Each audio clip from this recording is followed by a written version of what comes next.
This week on Art of the Air, we feature the owner of Silver Moon Chicago, designer Liz Meyer, who has spent her career dressing and designing for the rock and roll elite. Next, we interview the new executive director for Miller Beach Arts and Creative District, Jenifer Okamura. Our spotlight is on South Shore Symphony with maestro Troy Webdell about their Holiday Pops concert on December 17th. Express yourself through art and show the world your heart.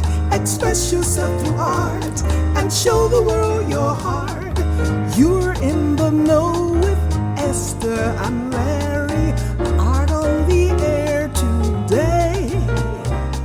Stay in the know with Larry and Esther. Art on the air our way. Express yourself through art and show the world your heart. Express yourself through art and show the world your heart. Welcome. You're listening to Art on the Air on WVLP 103.1 FM and Lakeshore Public Radio 89.1 FM, our weekly program covering arts and arts events throughout Northwest Indiana and beyond. I'm Larry Breckner of New Perspectives Photography, right alongside here with Esther Golden of The Nest in Michigan City. Aloha, everyone. We're your hosts for Art on the Air. Art on the Air is supported by an Indiana Arts Commission Arts Project grant through South Shore Arts and the National Endowment for the Arts. Art on the Air streams live at WVLP.org and is rebroadcast on Monday at 5 p.m., plus is also heard on Lakeshore Public Radio 89.1 FM every Sunday at 7 p.m., also streaming live at lakeshorepublicradio.org, and is available on Lakeshore Public Radio's website as a podcast. Our spotlight interviews are also heard Wednesdays on Lakeshore Public Radio. Information about Art on the Air is available at our website, breck.com/AOTA. That's Breck, BRECH.com/AOTA. That includes a complete show archive, spotlight interviews, plus our show is available on multiple podcast platforms, including NPR One. Please like us on Facebook, Art on the Air, WVLP, for information about upcoming shows and interviews. And we'd like to welcome to Art on the Air Spotlight. They have their Holiday Pops concert, the South Shore Orchestra, and they're going to be returning to the Memorial Opera House stage for their holiday celebration. Concert the whole family can enjoy. They have traditional and contemporary music of the holiday season, some things from movies, and also a Christmas sing-along.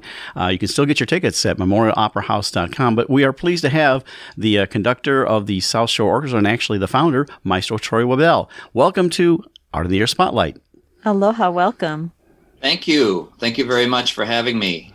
Well, Troy, we'd like you to talk to our audience a little bit about your concert. I hit on some of the things, but I think you can go into some of the details about what you're going to feature and everything on December 17th. So tell us a little bit about that, and we'll even talk a little bit about the orchestra. Great. This concert is very well received in Porter County and Valparaiso. It usually sells out, and it features classical Christmas music, holiday music, traditional holiday music, world music we're going to be featuring a lot of, plus a special musical tribute to the Greek composer Mikis Theodorakis, who just passed away in September. Troy, do you select the pieces for that tribute? Because his body of work is so tremendous. How do you go about selecting what you're going to feature? Well, I do all of the programming, yes. As far as Mikis Theodorakis, I had the chance to visit him in Athens in 2019 and was kind of planning to do more of his music here. And then, of course, the pandemic hit and things kind of went awry. But some of the pieces that we're going to be doing, music from Zorba the Greek, which is probably his most famous piece.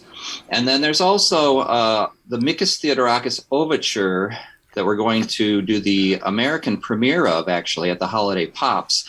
And that is arranged by Yannis Belonis, who is a pianist in Greece. And it's an arrangement, kind of a medley of all of Theodorakis' most famous pieces. That should be really lovely. So what's some of the more recognizable things that we can hear on the program? Oh, all of the carols, such as Rudolph, Santa's Coming to Town. There'll be some Leroy Anderson Christmas Festival, Sleigh Ride. What else? Silent Night, A Visit from Santa. Santa will be there as well, and he will be narrating The Night Before Christmas with the orchestra. Wow. How many members are there in the orchestra? We usually have At maximum, maybe 60, 70 people in the orchestra. However, it depends on the repertoire. And also for this concert, we're pulling the numbers back a little bit so we can be distanced on stage because of COVID protocols and all those things. What about the house then too? Are there protocols for the audience? The Opera House has their own protocols, which goes with Porter County. So whatever the Porter County guidelines are for COVID, that's what the Opera House does. Beautiful venue. Yes, very beautiful. We love it there. Is the Opera House kind of your base of operation, or have you performed other venues? We have performed in many other venues, but since maybe 5 years ago, we partnered with them, and now we're the orchestra in residence at the Opera House. But we've performed many places. Ivy Tech in Valparaiso was our home before the Opera House, but we've also done concerts, throughout northern Indiana, basically. Right. And you're based in Fort Wayne, but what was the motivation to create an orchestra here in Northwest Indiana? Well, there was a need for it, actually. This is kind of stems from a long, long, long time ago when Valparaiso University used to have a community-based orchestra. And then at some point they decided they wanted it to be student-based only. So there were a lot of community players that had nowhere to play. So that was really the inkling of creating this ensemble, South Shore Orchestra. And now it's become more of a professional orchestra with accomplished community members in it, as well as student apprentices. And now you have people that are in other orchestras. I know I've seen a couple at the LaPorte County Symphony and Crossover, which is actually very good for an orchestra. But you have some notable members that are in your orchestra? Yes, we share musicians from, as you said, LaPorte Symphony, Northwest Indiana Symphony, some symphonies in Michigan. Some will come down to play with us. Even South from Bend? You do South Bend, yes, and even from Fort Wayne. As far as Fort Wayne, we've had people come to play with us. Very good. Tell us just a little briefly about yourself, what you do outside of doing the South Shore Orchestra. I am a full-time orchestra conductor.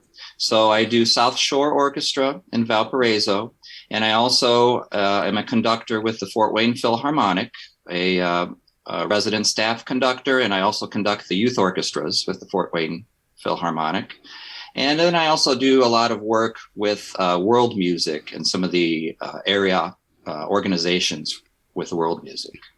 Very good. Well, we just have about a minute left, so tell us everything about how they can get tickets, where it's going to be at, the date, time, and all that, Troy.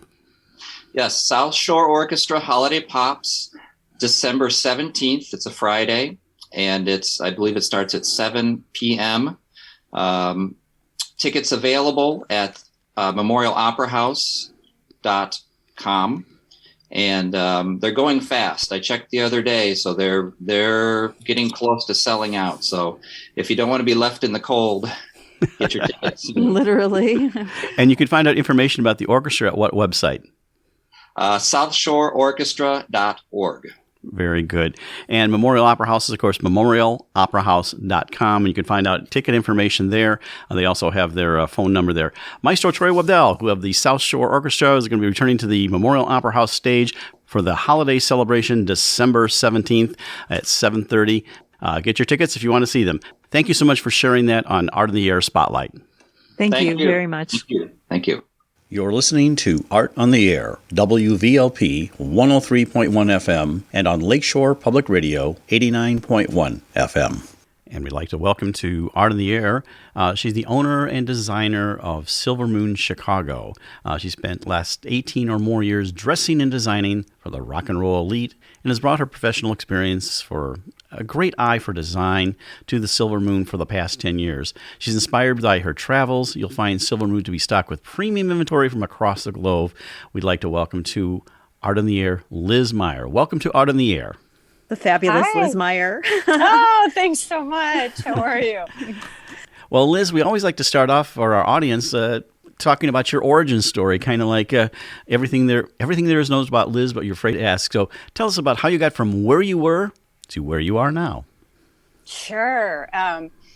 So I think I just like very far back, I think I always had a really supported family, and they always kind of just let me do what I wanted to do and follow my own path. And even as a small child, I always loved fashion and dressing up. And I was a figure skater back in the day. So kind of started my whole design process, designing costumes with my mom. And my mom is a very fashionable woman.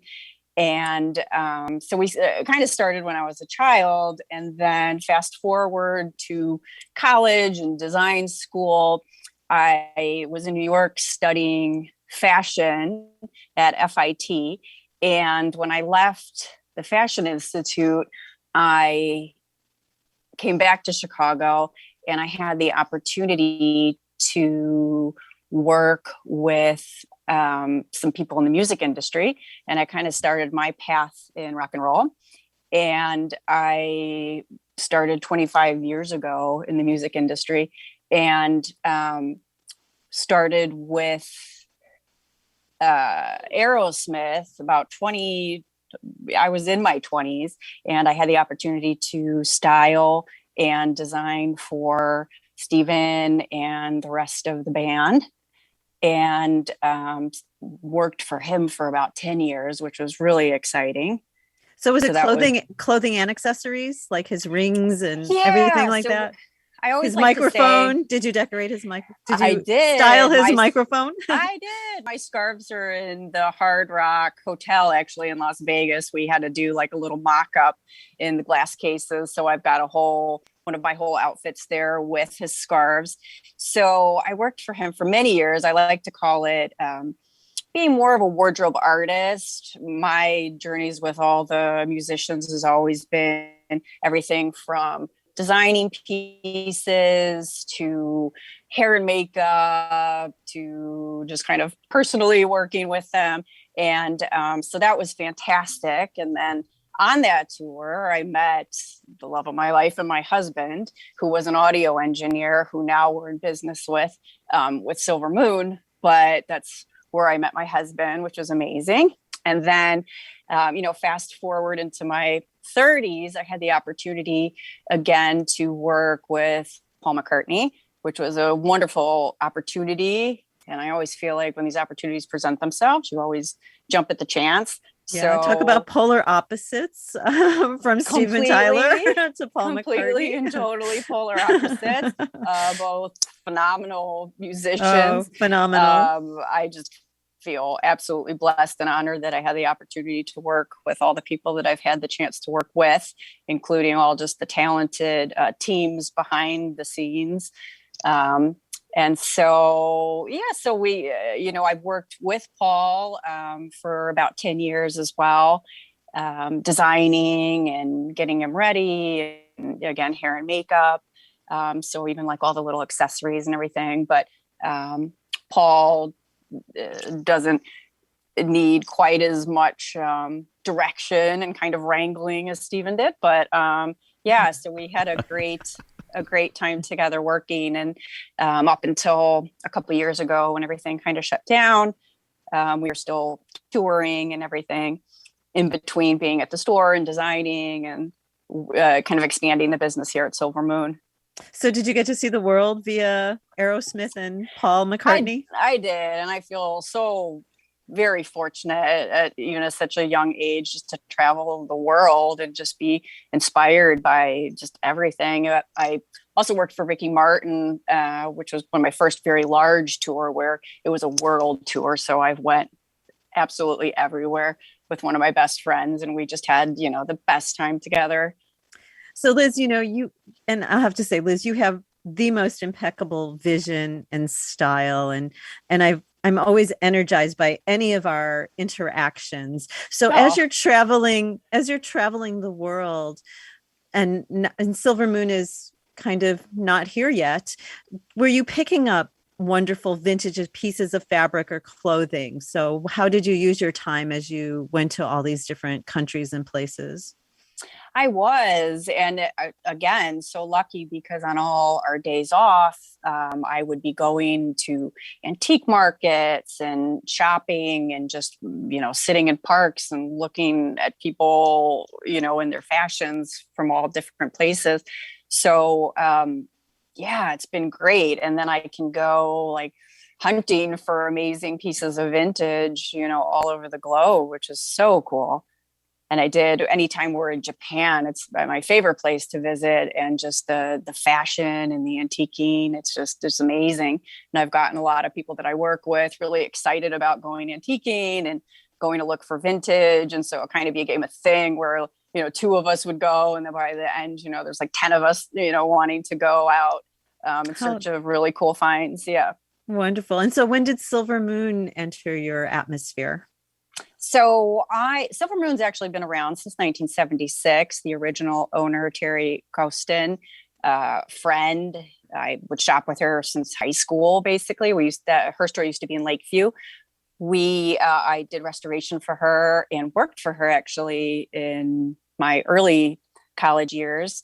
And she was retiring and sold the business, and I bought Silver Moon, the whole inventory and the name, when I was on tour with Aerosmith, actually. So I was starting this new business and continued to be on the road. And so started then, so about 19 years ago, actually. And we started in Lakeview and then moved to Wicker Park. So we're now currently in our boutique in Wicker Park. And which is glamorous. It's so glamorous. Yeah. So we have a beautiful boutique. I always feel like the space and the shopping experience is as important as what's in the store. So we love to give people a really nice, kind of dreamy experience when they come in the shop. And so we started originally just doing vintage, formal pieces and cocktail dresses. Early though, from the 1900s, pieces from the 1900s through about the 1970s. And then when Andy and I got married, I just fell in love with all our vintage bridal and the idea of bridal gowns. And since then, we've just expanded our whole bridal collection. So now the store focuses more on bridal and bridal accessories and formal dresses. But the big but is then you finally, and this is the part that I'm so excited about, is that you designed your own collection using your love of past eras to design a modern collection, but with a vintage feel. So we did. Yeah. So that was really exciting. Actually, Andy and I launched our line about 5 years ago, and we started with our collection called Circa, which is a line of wraps and really beautiful faux fur pieces, wraps and toppers and beaded pieces that we do. And I'll always look and I'm really inspired by looking at old patterns and pieces and thinking about how to take them apart and rework them in a modern way. But just looking at all the details of vintage pieces. So we launched Circa, and it's been really great. And we carry our line in the store as well as in about 40 boutiques across the United States. Also just started selling in Mexico City, which is really cool. And then kind of the natural progression was to have a line of gowns as well. So that's... So what about the one and only collection? So the one and only collection is something that I've always done since I've probably been in high school. This idea of taking vintage pieces and taking elements of them and reworking them into new pieces. So the one and only collection, we take all our beautiful inventory of textiles and trimmings from dresses from the 1900s through probably the 1970s. And then we recreate them in a very modern way and in the style of the gowns that we design. So everything is one of a kind, and everything is, it's kind of our little art collection. Everything is numbered and signed, and we just have this evolving and just changing collection of the one of a kind dresses as well. So are you also still, because I know a long time ago you would offer the service of bringing in like grandma, great grandma's mother's Yeah. gown and to rework it for the current bride? Are you still doing Sure. that? Yes, we are. So that's one of my favorite things to, and the team of seamstresses here, my favorite things to do is the heirloom redesign. So that's exactly what you get to do. It's a really unique service, and you can bring in your own heirloom dress. And then we have a really great consultation and talk about, what you'd like to, the vision of the new bride will see their dress, and we completely recreate it. And it's a really, really special way of thinking about your wedding and your wedding dress. And your grandmother's worn it, a lot of times a mother has worn it, and then we design it for the new bride. The question I have for you is, I'm looking at your website, and of course you have wedding dresses, but you have what's called vintage wedding dresses. And I know this is a radio show, so people can't exactly see them, but they can go to your website. But describe for our audience what's the difference between, like, say, a modern take on a wedding dress and those vintage dresses.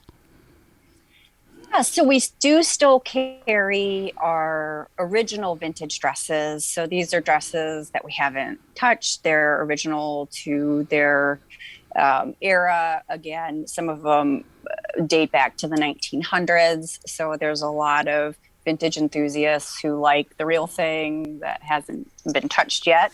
And so we do have a beautiful collection of original vintage, which is where we started in the bridal industry. And so we continue to offer that to our customers.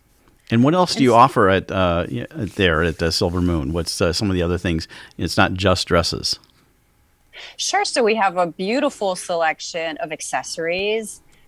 So you can also come in and set up a styling appointment, where even if you haven't, purchased your gown from us, you can come in and work with one of us and try beautiful veils and combs and jewelry. And that is a combination of contemporary and vintage items. We have a beautiful selection of veils and Shoes. We carry a line of shoes from the UK, Rachel Simpson, who has this very vintage inspired feel to all her pieces. And so if somebody picks one of the gowns that you have designed, is it you still are able to customize it even further if they want to embellish it in any other way? Absolutely. We just kind of work with each girl. We rarely say no to an idea. So we always will push ourselves and try and give our brides exactly what they're looking for and offer our professional kind of advice and our eye for design, but we'll always try and make what their vision is come to life. And looking at your website, I see that you have things in all price ranges. So you're not that unapproachable. I mean, there's many things in here that are really quite reasonable and yet very stylish. Sure. I like our space to be for everyone. We have some cocktail dresses and a little less formal pieces. You can get something for $500, and then our prices go up from there. So we just like it so that everybody can come in and find something or find some beautiful accessories to go with their dress. Right. True. It's not just the bride that you can outfit. It's everyone else in the bridal party as well. Do you have any men's? Do you do any menswear? We don't do any men's for it anymore. No. But we are starting. We've had a lot of our brides who want to see, or after they kind of have bought something from us and have seen our process, they're like, oh, they kind of get bummed that they wanted the opportunity to come see us again. So we decided moving forward in the new year, we're going to be offering a lot of our collection in black. So we're going to be doing everything white and in black. So you can come shop with us after your wedding day, and we'll still have really neat pieces to offer. Oh, that's beautiful. So one thing we've been asking all of our guests is how COVID has impacted, well, obviously your business, but also yourself and your creativity. So why don't you speak to that? I mean, that's been almost over a year and a half here. So how's it impacted you? Yeah. So we, especially being in the bridal industry when all the weddings started to be canceled and it was just a really emotional time because we had hundreds of brides that were just, it was just this very upsetting time for everyone. And so we just wanted to make sure that everyone was taken care of, and we moved forward for them. But brides got really creative and actually handled things pretty well given the situation. So we were closed for a while, which was absolutely devastating. Just not knowing what was going to happen and what was going to happen to your business, what was going to happen to you just personally, your health. But we tried to stay really positive for all our brides. And, everybody got kind of creative. There was a lot of really amazing weddings that happened, and people kind of shifted gears, and maybe they had beautiful weddings in their parents' backyard. Maybe they, did some like rooftop weddings for, with friends. And so everything kind of shifted. And then once things started opening up, slowly we're getting back to normal. And I think 2022 is going to be a really busy, productive year for the industry. So, it was really a stressful time for the store, and just wondering, if you were going to survive. But I feel like you kind of think more creatively and work harder and, just try and come up with solutions. And then we also had, on a personal note, you're trying to keep everybody upbeat and kind of deal with it all yourself. So, for the store to be closed down for a while and the music industry to be closed down, it was, a pretty stressful time, but I feel positive. Everything's coming back, and it's good to kind of move forward with everything. So are any of the accessories your designs as well, or do you have vintage accessories? So just our wrap collection is our own designs, but all our jewelry and hair pieces, that is a combination of contemporary designers, other than myself, and vintage. But we will take a lot of vintage jewelry and make really beautiful hair combs. You can also bring in an heirloom gown, and we do beautiful accessories. In case you're not wearing the dress, we can do accessories for you. So we'll do veils. We'll take lace and beautiful embellishments off the dresses and add them to veils. We have a handbag collection, which is really special, where we kind of create these detailed bag covers almost that can be removed with your heirloom gown. So that's a really special piece that we offer. And so what is the next step then? What is your next big move? What are you thinking about doing? Yeah. Other than the black collection, So the black collection I'm really excited about, just because I want to wear our pieces. But we show at the bridal market every year here in Chicago. There's a huge industry bridal market that happens twice a year. So our next market is in March. So that's very exciting. We had our first market open after the pandemic in August, and it was really exciting just to see all the buyers coming and to see the industry opening up again. So we'll be back at market in March showing new pieces, and we're just going to continue to grow our collection and have a lot more pieces to offer. We have some really great robes and wraps and just a lot of different fun things. So are you going to be able to feature that collection at the March market? Yes. So we'll have a lot of new pieces in March, and we'll kind of move forward. And then in August, again, we'll be showing a full new line of dresses. How exciting. Yeah. So where do you get any new inspiration for designing dresses? Do you look at trends out there, or where do you dig for that? Sure. So it's a little bit of both.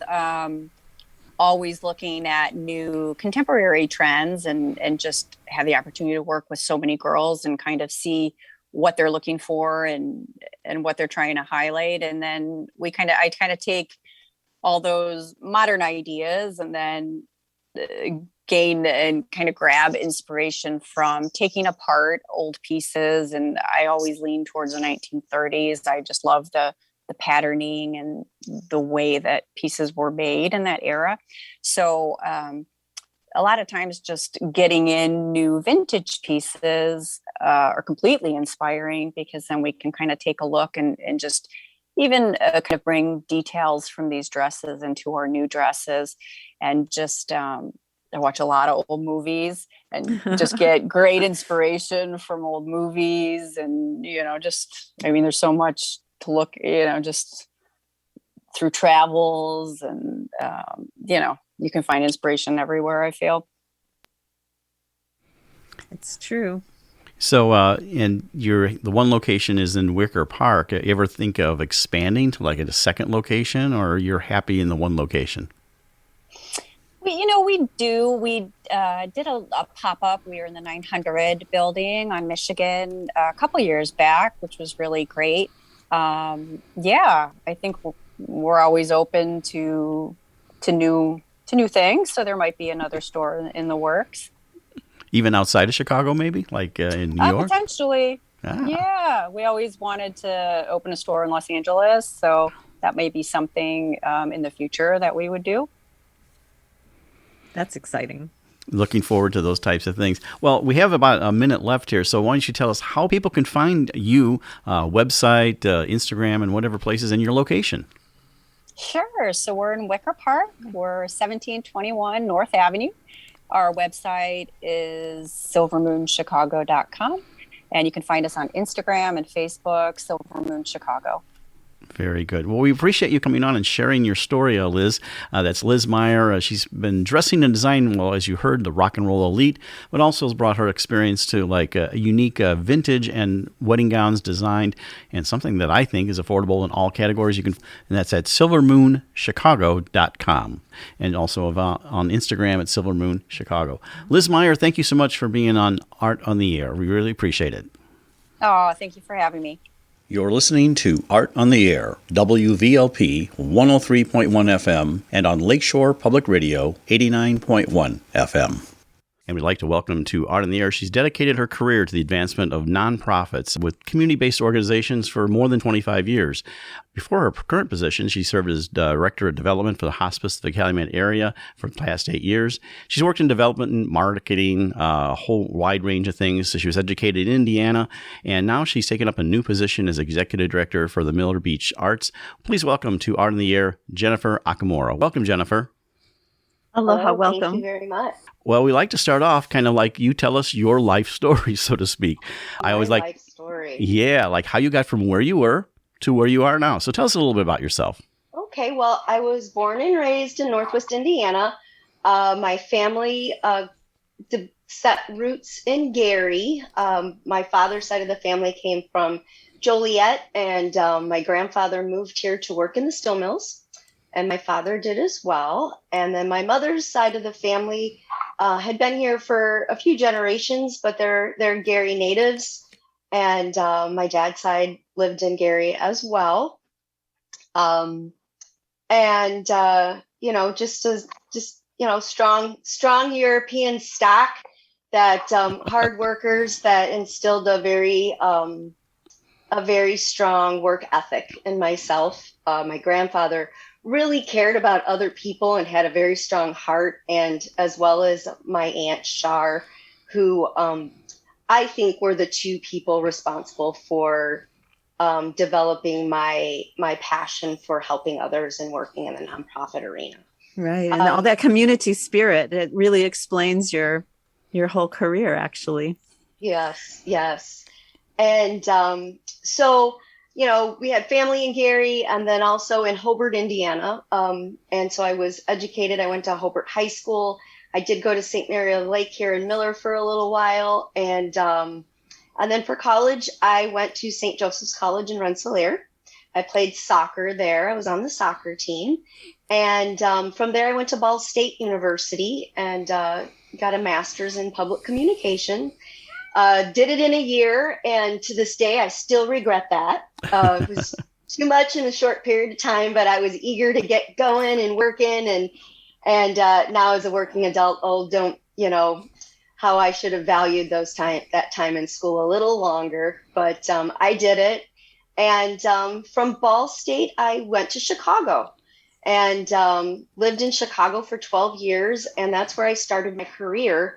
I worked for a number of different nonprofits. I started out actually as a youth worker. I worked in what's the word I'm looking for? A home for children who are wards of the state. And they were all, had abuse or neglect in their background. And I taught social skills. I taught the kids things that we learn, from our parents or from being in a nurturing environment that they didn't get. And as simple as how to answer the telephone, how to deal with your anger, how to properly ask for help, household chores. I also helped them. They received funding each month from the state from being a ward, and I helped them develop budgets and lists of like your daily needs. And we would go shopping, and we would go with the budget, and we'd have their list of the things that they needed, and I would help them work through what they could get or not get, or the quantities. And just kind of guide them, to grow as a healthy person. From there, how young of a child did you work with? The youngest was 9 years old. Yeah, good. Yeah. So that was that was a very eye-opening, as one of my first professional positions, to see the world through a different lens, and to just realize that not everybody has, a sound family life or a good school, to attend to help you become the person that you were meant to be. I did a lot of tracking their behaviors and did a lot of reporting for our supervisor, which was attractive to some of the other administration. And I kind of got geared towards doing more programming, developing more youth programming and community programming, and fell into the whole, oh, Jen, you're really good at tracking this data. You would be a good grant writer. And so I was introduced to the world of grant writing and volunteer coordination. And that's where my development career kind of took hold. And I went into that direction. And I really loved it. I loved that information gathering aspect of grant writing and how to present things properly or compelling. And then working with the other staff members to put together our story as why funders should support us. I was at Association House for a number of years, which was and still is today. It was one of the original settlement houses in Chicago, and their original community that they helped were Russians, Germans, Polish. And that was in that Wicker Park area of Chicago. And as the demographics changed, the programs remained the same. They just worked with a different population. So they went from a lot of Eastern Europeans coming in, English as a second language, job training, after school programming. They had a summer camp to get the kids out of the city. And that programming stayed the same, maybe with some tweaks, but they started to serve more of a Latin and African-American community. From there, I went to Erickson Institute. I worked there for a number of years in their development office and fundraising and doing events for early childhood education. Mm-hmm. And found myself back at Association House. We had a Harriet Sadauskas was our president.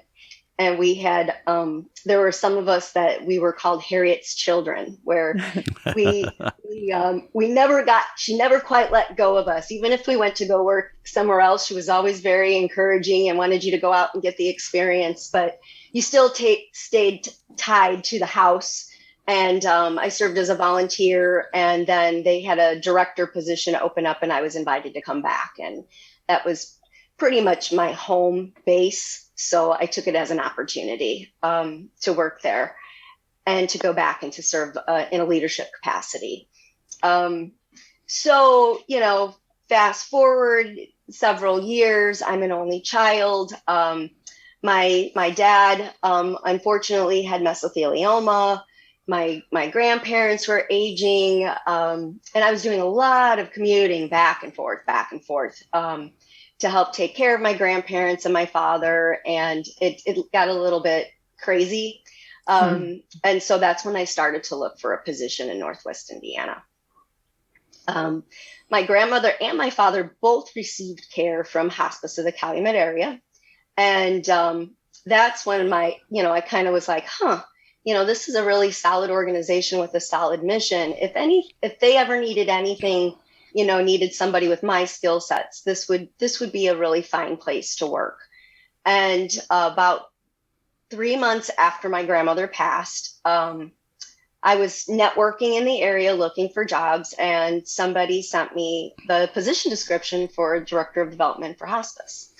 And I was like, wow, it was my gala season. I was crazy busy, and I didn't, I had to update the resume and came up with a million excuses that I didn't have time to do it. And then one day I just sat down and said, let's just get it done, Jen. And then I won the position. So for the past 8 years, I have worked for the hospice mission, and with absolutely wonderful volunteers. Some of them I met while my family was in care. So it was really interesting to go that full circle and start to work alongside them. Adrienne May, the CEO there, is a wonderful leader and fabulous at what she does. And I was very fortunate to be able to work alongside her. And then this opportunity came along and to work for the Miller Beach Arts and Creative District. It is my community. And, Miller Beach Arts and Creative District is also a community development corporation. So they not only foster the arts, but also the development of local businesses and that whole Lake Street corridor. As we're starting to see some new changes, we'll be getting a new train station, and the opportunity to be able to work in my community. The commute's great, but it was I really had to sit and think, and it just kind of came to the point where it was the logical next step in my career. But I joined the Friends of Hospice on my last day. I paid my dues, I was no longer an employee, and joined their volunteer corps as well. And I'm still very connected with many of the people that work and volunteer there. They'll always have a piece of me. The Miller Beach area is so art saturated, and all of your experience, it's like your experience is so perfect to hold this particular position, because if you can make, just the whole hospice thing, because I've also had many experiences in hospices, and some of them I will never forget. They were such a beautiful experience for the whole family. But then there's the flip side of it as well. And so it's hard work. It is my best friend was a hospice nurse when I was and my best friend's mother was a hospice nurse when I was in high school. So I've been familiar with it for a long time, and having actual experience, so you bring to this job, I think, just a level of compassion as well that will be beautiful for the area. Thank you. Jenifer, I see that you're a graduate of Leadership Northwest Indiana, class number 40. I'm class out 6, by the way, back in the 90s. Oh, wow. So tell us about that experience and how that worked. A lot of people may not be familiar with it. Now Purdue is overseeing the program, but I was actually on their board of directors for a long time. But tell us how that helped you out. Oh, Leadership Northwest Indiana, L&I was instrumental in helping me to build my network and to understand the landscape for working in Northwest Indiana. My entire career was in Chicago, and coming back as an adult and having my first professional position in Northwest Indiana, I had a lot to learn because I hadn't really lived here full time since I was 18, and what I saw and what I did when I was 18 and what I'm focused on now are extremely different. And L&I was fabulous in terms of helping you to learn what business resources, professional resources, volunteering. I loved how they took us, to different counties and introduced different organizations, and it gave you a really good opportunity to meet other professionals who are also community leaders. I mean, there's a difference. There's a difference between somebody who just wants to work hard and make money and someone who wants to work hard, earn a living, and make a difference to the individuals that live in their community. I learned so much from so many people there, and I encourage whoever would have even a little bit of an interest in doing the program to definitely take part in that.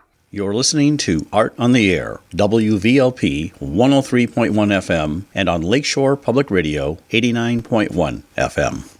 Yeah, it broadens your horizons about Northwest Indiana. I lived in Highland and worked in Munster for most of my life, and you get kind of a narrow perspective of what you do, your little fiefdom, and it really broadens you to see Northwest Indiana as a whole and all the things that are part of that. So it was a great experience. The big thing it did for me is in my class was Jim Walsh, who was the development director for then WYN, now Lakeshore Public Media. And within months, I was on air pledging on television. And in fact, later on today, I'm going to be pledging at the radio station. So it made a lifelong connection. I'm also board chair for Lakeshore Public Media. So it makes a connection. And I agree with you about leadership Northwest Indiana. But let's get back to your current position as executive director. So yes, you've been involved with the Miller Beach arts community for quite a long time. So you're not going into this particular position without any experience. And so as you've been so involved with it, the farmers market and all that other stuff, do you have a list of things that I know that you're just right now catching up and making sure that everything that's already in place still continues to move? But were there some hopes and wishes all these years that you were kind of kept tucked away that you will be able to implement? And can you share any of those ideas? Oh, well, I do have a theater arts background, but I also have that was kind of married with social work. So one of the things that I personally would like to see develop more with the Arts District is a youth development platform, an area where we can build out internships and just different volunteer opportunities for community youth, whether that be when we're installing a show to work with our gallery curator, Gary Henderson. He has such a breadth of experience in the arts and working in galleries. And I have this vision of seeing young people learning how to hang art, or how do you decide what goes up when you're editing a show, and being able to talk to the artists and to understand their vision and how they created these pieces. But more importantly, to learn that there's a career in this. You can be, they may not even realize that there's something that they can do. And maybe they like to doodle or draw, or they have, something that they do for fun, but to know that can evolve. And then I'd also like to, we're building out more, we're calling it our Miller movement. I am a yoga instructor as well. And so we're building out more of mindfulness and practices around the yoga philosophy. We have Angie Reens from the community who teaches Pilates on Tuesday evenings. And then we also have Danny Hart, who's also an educator at Ivy Tech. She runs their honors program, and she happened to be in my yoga instructor training and lives in Miller. So it was a perfect, segue for Danny to come and develop a family yoga class, which is on Wednesday evenings. And to get her, to get her working more in her community as well. There's 6,000 square feet of space there to do, whatever the imagination can come up with, all within a schedule, of course. But that's where I'm at right now, is just learning, figuring out where we need to tighten up systems and and have that communication a little bit more rounded for the board and for the volunteers, and so we can be a little more fluid in our programming. Well, speaking of your programming, tell us about some of the things you have going on in general. You talked about yoga. I think you currently have an exhibit going on that goes through January 2nd, and what's in that. But tell us a little about that and what other events are going on here and then maybe into the new year in 2022. Sure. Well, we do have a community show that is opening, that opened on December 3rd, and that runs through January 2nd. This is just a show where we just did a call out to the community, community artists that don't normally have the opportunity to show their work. And we have a handful, maybe a dozen artists that are part of the show. And there's a lot of different pieces. There's some sculpture, there's some painting, there's some photography. There's some really, I don't even know what the medium I should call it, but it looks like a glass sculpture, but it was actually made out of plastic. Beautiful pieces, and a lot of enthusiasm is going into this show. People are very excited to come out, and even people, I even saw a post the other day saying, I'm looking for some art for my Airbnb. Where do you suggest we go? And it was like, community art show. So that will run, like I said, through December 2nd, and that's at the Marshall J. Gardner Center, our gallery location. And then we're bringing back, slowly we're bringing back more regular programming as we're freeing up and people are vaccinated. And during the pandemic that we've slowed a lot down, but now we're trying to bring things back little by little. So we've started to bring back the movie night. And that'll be the third Thursday of every month, and you can look for what movies will be featuring on our Facebook page or our website, and which is millerbeacharts.org, and our Facebook page is Miller Beach Arts. And then we also are starting a brand new trivia night, which will be the fourth Thursday of every month, and that will be run, that is going to be designed and run by one of our community residents, Josh Gamble. And he's a bit of a comedian, a jack of all trades, witty, smart, great all around neighbor. And we're hoping that, people will come out and see what Josh can do. And then we'll have exhibits, art exhibits throughout the year. We're also in the works. We have in the works developing a theater program, and we have two community members that have brought a plan to start a cabaret night, which will be in the summer. So that's still evolving, but it's something to put on your radar. If someone's interested in exhibiting, do they contact you, or do you have someone else that vets the artwork or potential? They can contact me.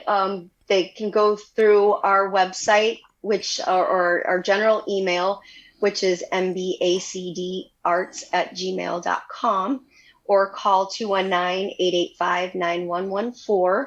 And I will certainly make sure that we direct you to our exhibits committee. We do have an exhibits committee that meets on a regular basis. They go out and see what artists are interested in coming and exhibiting at the gallery, and then they work out a schedule. So they just finished their 2022 schedule and are already working on 2023. So so if you don't get in just in this year, we'll make sure that, we'll learn more about you and get you on the schedule. So real quick, we have about a minute left. You still doing the Speaking of Charity on WJLB? Speaking of Charity, did go on a brief pause as we all went on our sacred pause for the pandemic. My partner in crime there, Gloria Morris, who I've known since I was 12. She also has a full-time gig with Google and also runs Float 60, which is a sensory deprivation health spa in Northwest Indiana. So she's been kind of burning the candle on both ends, but we do definitely hope to get back in the studio. It was a great opportunity for local nonprofits to come in and showcase what they do for our region and how people can get involved. So we interviewed over 30 nonprofits, and we very much intend to do more. Well, real quick, give us your website, Facebook page, address, and phone number, contact information while we wrap it up here, Jen. Okay. Our website is millerbeacharts.org. Our email is mbacdarts@gmail.com. Phone number is 219-885-9114. And we are housed out of the Marshall J. Gardner Center for the Arts at 540 South Lake Street in Gary. Well, thank you so much. That's Jenifer Okamura, the new executive director for Miller Beach Arts. And we appreciate you coming on Art in the Air and sharing about your new position there and your vision for it. Thank you so much for coming on. Wishing you all the best. Thank you. And I hope to see you there soon. You've been listening to Art in the Air, and we'd like to thank our guests this week on WVLP 103.1 FM and Lakeshore Public Radio 89.1 FM, our weekly program covering arts and arts events throughout Northwest Indiana and beyond. Art in the Air is heard every Friday at 11 a.m. and rebroadcast Monday at 5 p.m. on WVLP. Art in the Air streams live at WVLP.org and is rebroadcast on Monday at 5 p.m. Plus is also heard on Lakeshore Public Radio, 89.1 FM every Sunday at 7 p.m., also streaming live at lakeshorepublicradio.org and is available on Lakeshore Public Radio's website as a podcast. Our spotlight interviews are also heard Wednesdays on Lakeshore Public Radio. Thanks again to Greg Kovach, WVLP station manager, and Tom Maloney, vice president of radio operations for Lakeshore Public Radio. Our theme music is by Billy Foster with a vocal by Renee Foster. Art in the Air is supported by an Indiana Arts Commission Arts Project Grant and the National Endowment for the Arts. Underwriters for Art in the Air, Walt Breidinger of Paragon Investments and Marilyn Van, Arts Patron. Art in the Air is always looking for financial support. We'd like to thank our current supporters. If you're looking to support Art in the Air, Esther and I especially would invite you to become an underwriter of this program in particular. We have information on our website at breck.com/AOTA. You can find out support information there. So don't just be an Art on the Air listener. Become a supporter or underwriter in whatever amount you're able to do so we continue to bring you great content and this great local programming. And like I say every week, don't give till it hurts. Give till it feels good. And you'll feel so good about supporting Art on the Air.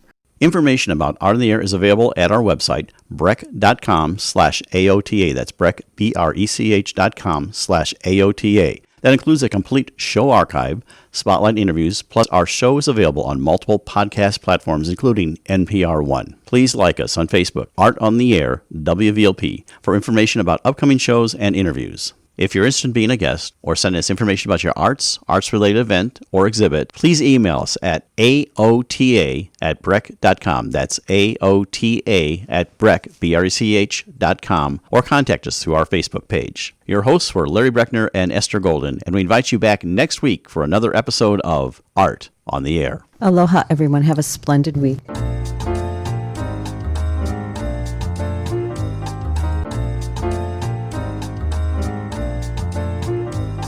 Express yourself through art and show the world your heart. Express yourself through art and show the world your heart. You're in the know with Esther and Larry. Art on the Air today. Stay in the know with Larry and Esther. Art on the Air our way. Express yourself through art and show the world your heart. Express yourself through art and show the world your heart. Express yourself through art and show the world your heart.